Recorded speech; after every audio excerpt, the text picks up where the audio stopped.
Hi കൂട്ടുകാരെ, നമസ്കാരം. നമ്മളിന്ന് നല്ല ടേസ്റ്റുള്ള നേന്ത്രപ്പഴത്തിൻ്റെ ഒരു പ്രഥമനാണ് ഉണ്ടാക്കാൻ പോകുന്നത്. അതിനായിട്ട് 2 നേന്ത്രപ്പഴം എടുക്കുക, ഒരു തേങ്ങ പൊട്ടിച്ച് ചിരവി അതിൻ്റെ പാലെടുക്കുക, കുറച്ച് കാഷ്നട്ട്, കുറച്ച് മുന്തിരി, കുറച്ച് തേങ്ങാക്കൊത്ത് ഇവയെല്ലാം എടുത്ത് വെക്കുക, ജീരകം, ഏലക്ക, ചുക്ക് ഇവ എടുത്ത് വെക്കുക, ഒരു 250 ഗ്രാം ശർക്കര പാനിയാക്കാൻ വേണ്ടി അടുപ്പിൽ വെക്കുക.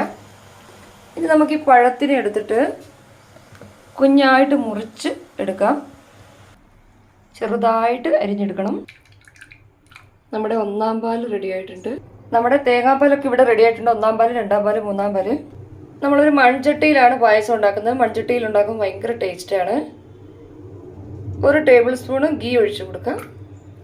ഇതിലോട്ട് നമ്മുടെ പഴം അരിഞ്ഞു വെച്ചത് ഇട്ട് കൊടുക്കാം. എന്നിട്ട് നല്ലപോലെ വഴറ്റിയെടുക്കാം.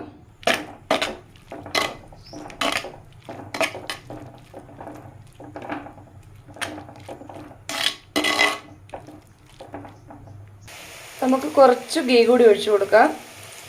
നെയ്യില്ലെങ്കിൽ ആരും വിഷമിക്കേണ്ട, ഇച്ചിരി വെളിച്ചെണ്ണ ഒഴിച്ചാലും മതി, ഒരു കുഴപ്പമില്ല. നമുക്കിതിങ്ങനെ വഴറ്റി തന്നെ ഇതിനെ ഉടച്ചെടുക്കണം. നമ്മുടെ നേന്ത്രപ്പഴം മുക്കാലും വെന്ത് കഴിഞ്ഞ് ഇനി നമുക്കിതിലോട്ട് ഈ ശർക്കരപ്പാനി ഒഴിച്ചു കൊടുക്കാം.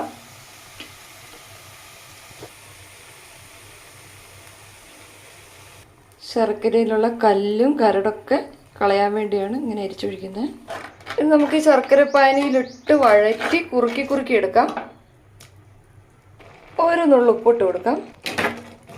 എല്ലാവരും ഒരിക്കലെങ്കിലും ഇതുപോലെ ഈ പ്രഥമൻ വെച്ച് ഒന്ന് കഴിക്കുക. അസാധ്യ ടേസ്റ്റുള്ള പ്രഥമനാണിത്. നമുക്കിതിലോട്ട് 2-ാം പാൽ ഒഴിച്ചു കൊടുക്കാം.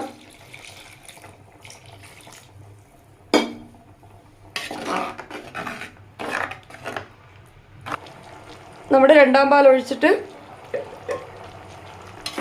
കുറുകി വന്നിട്ടുണ്ട് ഈ മിക്സ്. നമുക്കിതിലോട്ട് 1-ാം പാൽ ഒഴിച്ചു കൊടുക്കാം.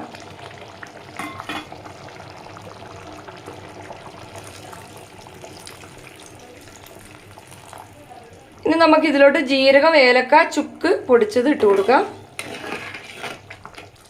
ഒരു പാനിലോട്ട് ലേശം ഗീ ഒഴിച്ചു കൊടുത്തിട്ട് തേങ്ങാക്കൊത്ത്, അണ്ടിപ്പരിപ്പ്, കാഷ്നട്ട്, കിസ്മിസ് ഇവയെല്ലാം നമുക്കൊന്ന് വറുത്തെടുക്കാം.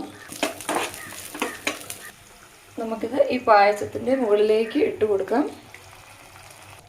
നമ്മുടെ കൊതിയൂറും നല്ല സുഗന്ധം പരത്തുന്ന പായസം ഇവിടെ റെഡി ആയിട്ടുണ്ട്. ഈ വീഡിയോ സബ്സ്ക്രൈബ് ചെയ്യാതെ കാണുന്നവരുണ്ട്